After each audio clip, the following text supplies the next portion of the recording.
김소월 산유화 설명을 시작합니다.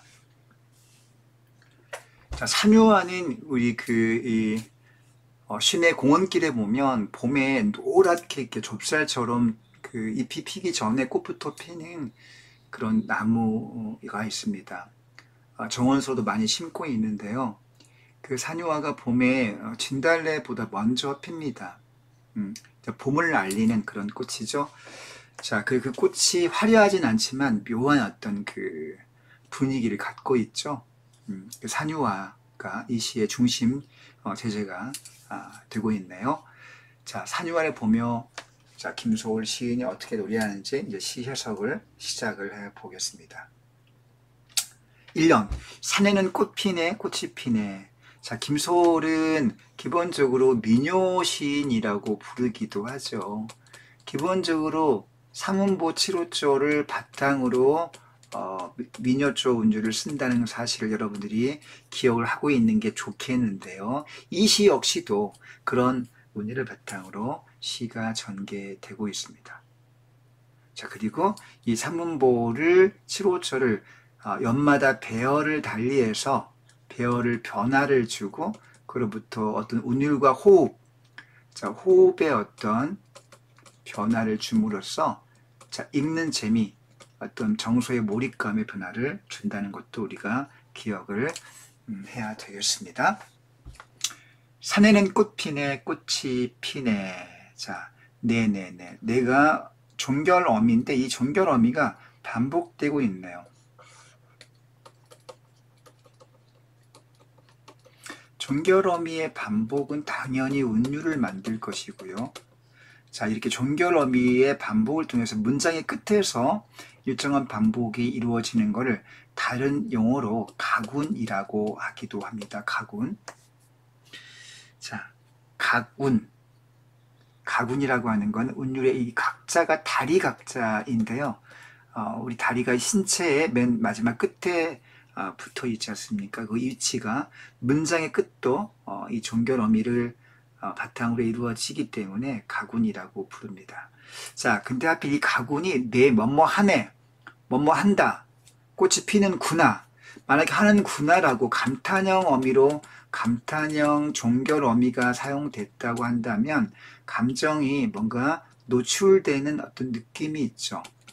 그런데 꽃이 피는구나가 아니라 이런 감탄의 의미가 아니고 자, 뭐뭐네라고 하는 상당히 감정이 절제되는 효과가 있죠.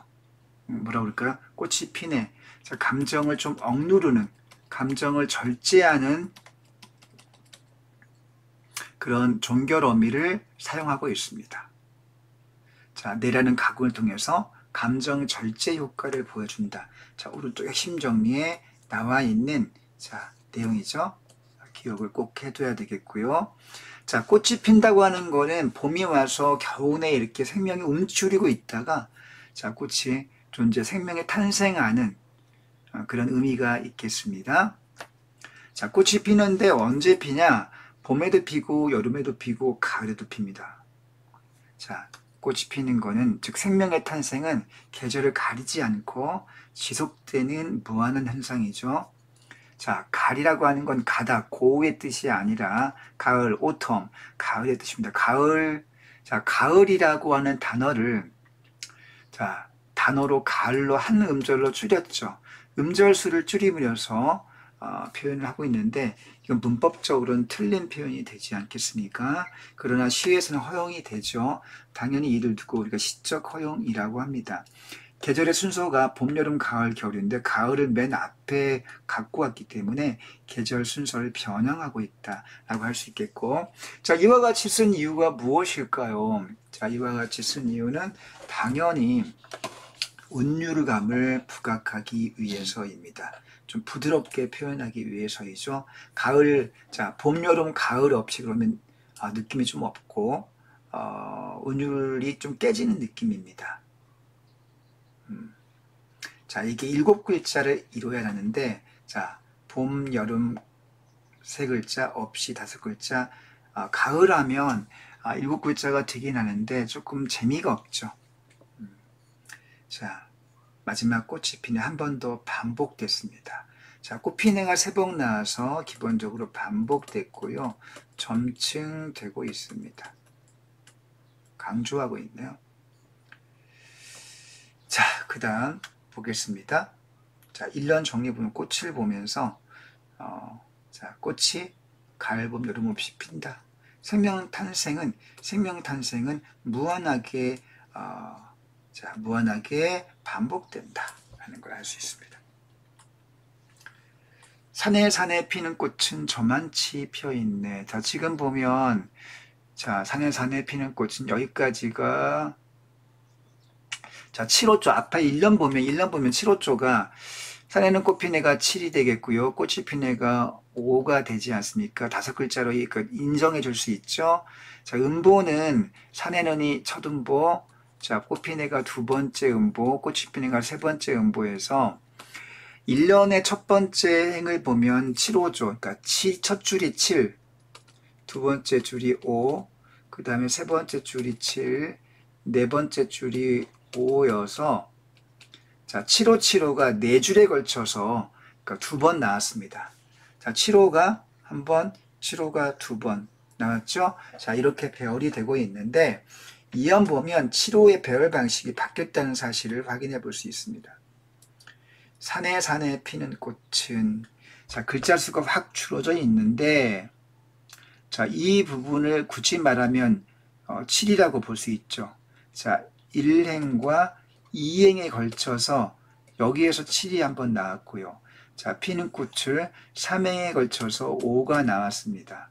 그리고 4행에 7호가 한꺼번에 여기가 7이고 여기가 5이지 않습니까? 그러니까 4행에 7호가 한꺼번에 반복되고 있습니다.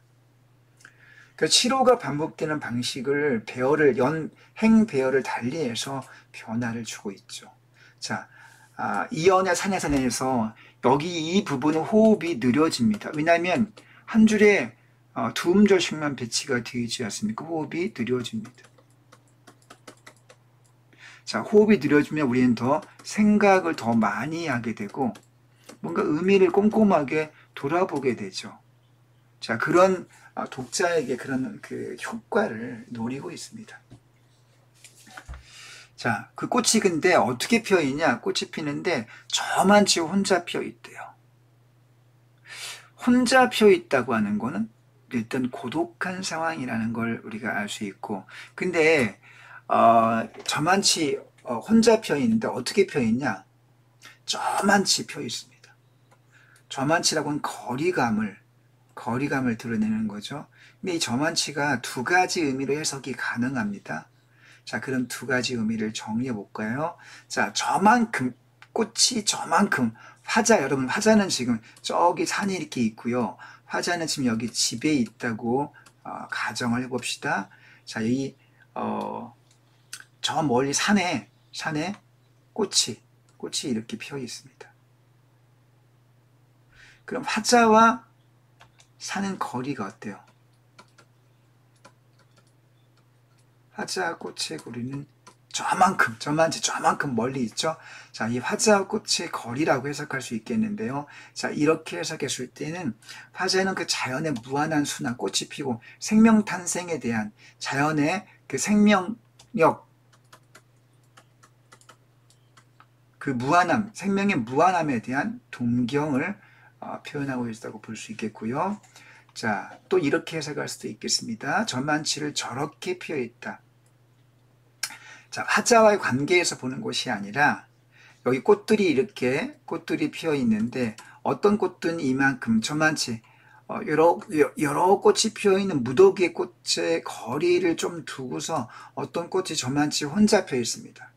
자, 한 꽃이 다른 꽃들과 멀리 떨어져 홀로 피어 있다라고 이렇게 해석할 수도 있겠는데요. 자, 이렇게 본다면 꽃과 다른 꽃의 거리감, 그래서 자, 인간 존재이든 자연 존재이든 이 지구상에 존재하는 혹은 우주상에 존재하는 모든 생명들은 존재가 기본적으로 근원적으로 고독한 존재이다. 존재의 근본적 고독을 표현하고 있다. 이렇게 해석을 할 수 있겠습니다.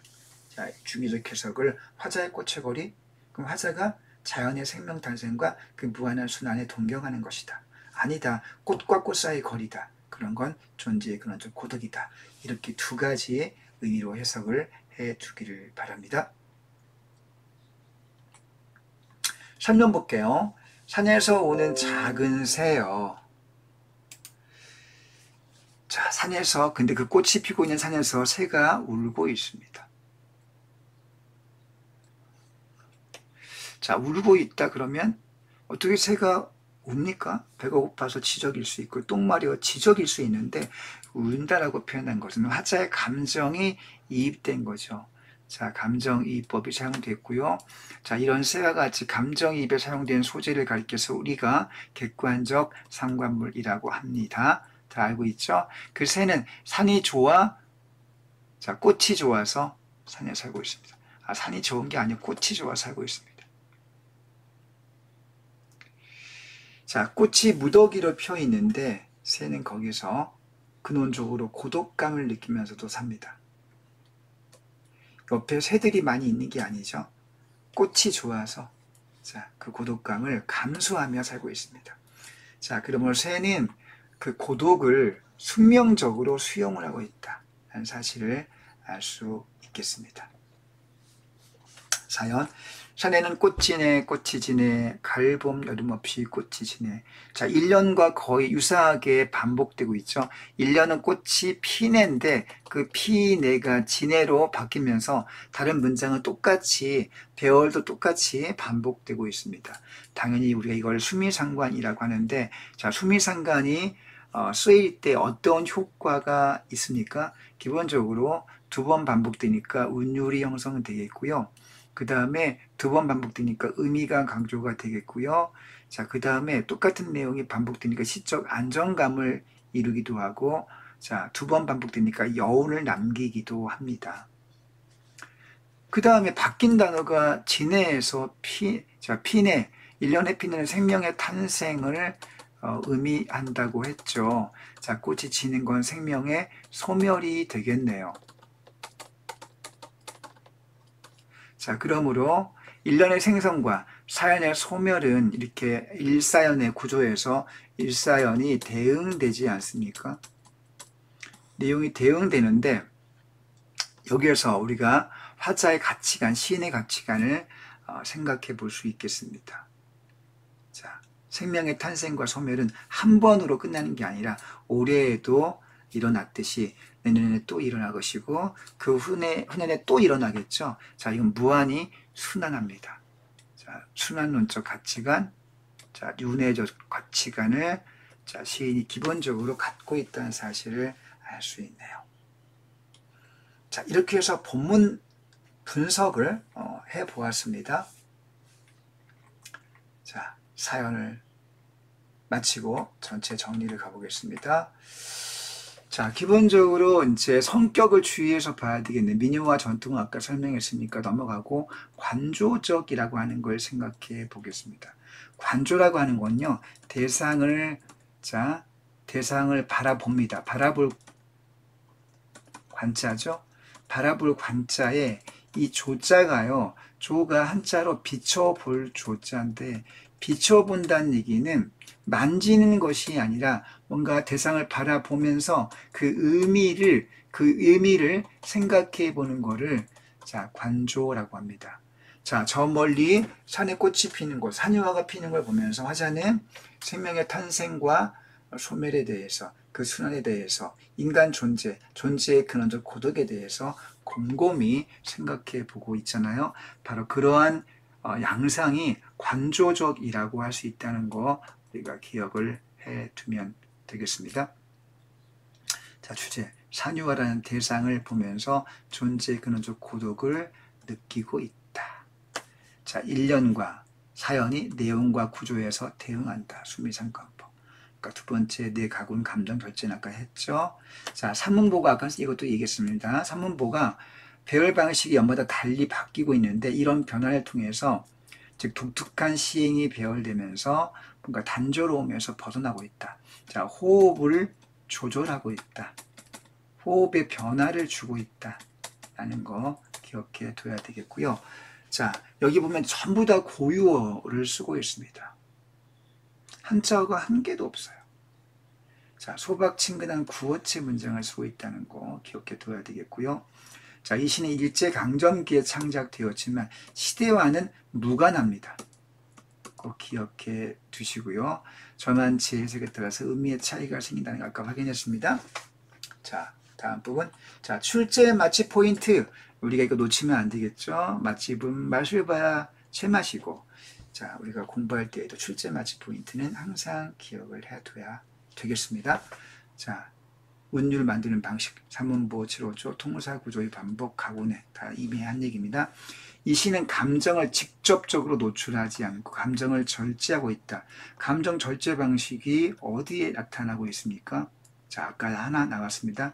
네라고 하는 그 평서형 어미 가군의 활용이고요. 두 번째로는 간결하고 압축된 시어. 말이 많지 않아. 말이 많아지면 감정이 노출될 수밖에 없을 텐데 최대한 글자 수를 줄여서 7호조로 하고 있습니다. 그래서 간결 압축된 시어를 사용하게 되면서 감정이 절제되고 있다. 여러분, 삼문보 7호조라고 해서 이것이 정형시는 아닙니다. 주의하세요. 정형시가 아니라 자유시라고 하는 거 혹시 여러분들 착각하는 사람들이 있을까봐 선생님이 한 번 더 짚어줍니다. 자, 이 시에 사용된 감각적 이미지. 기본적으로 꽃이 피는 건 시각이고 새가 우는 거는 청각적 이미지가 되겠죠. 자, 내용상 대칭 구조가 있는데 1년과 4년, 순미상관이 대칭이 되고 2년과 3년이 대칭이 됩니다. 자, 2년은 자, 꽃이 저만치 혼자 피고 있고요. 새도 고독한 존재인데 꽃이 좋아서 살고 있습니다. 자, 그래서 2년과 3년의 대응. 자, 마지막으로 기출 맛보기를 한번 넣어봤습니다. 자, 이 시의 중심 소재가 꽃과 새이기 때문에 그것의 의미에 대해서 적절치 않은 것을 한번 확인해 볼까요? 저만치는 새 고독이다. 맞습니다. 자, 꽃을 통해서 고독에 대해 말한다. 맞습니다. 새를 통해서 숙명농적 한계를 수용한다. 새는 외롭지만 꽃이 피는 산에 살고 있습니다. 그 숙명농적 한계를 수용하고 있죠. 우리 인간도 새처럼 이 많은 사람들 속에 부대끼며 살고 있지만 근본적인 고독을 우리가 피할 수가 없고 그 근본적 고독을 느끼면서도 그걸 우리가 수용하고 그걸 숙명적으로 받아들이면서 살지 않습니까? 우리 인간의 모습을 바로 이 새를 통해서 표현하고 있다고 볼 수 있겠고요. 맞습니다. 자, 꽃은 피고 지고 탄생과 소멸을 의미한다. 맞습니다. 5번. 자, 꽃과 새는 자, 일제강점하에서 우리 민족의 모습이다. 자, 이거는 시대와 무관한 이미지죠. 시대와 무관하게 일제강점기에도 그랬고, 자, 지금 현재도 그렇고 시대와 무관하게 인간의 시대와 무관한 인간 존재의 근원적 고독을 노래하고 있다는 점 우리가 기억을 해둬야 되겠네요. 자, 5번이 답이 됐습니다. 많이 나오는 문제입니다. 자, 이렇게 해서 산유와 지문 분석, 핵심 정리, 출제 맛집, 기출 맛보기를 하면서 정리를 마치겠습니다. 여러분 잘 정리하시고 시험에서 좋은 결과 있기를 응원하겠습니다. 여러분 화이팅!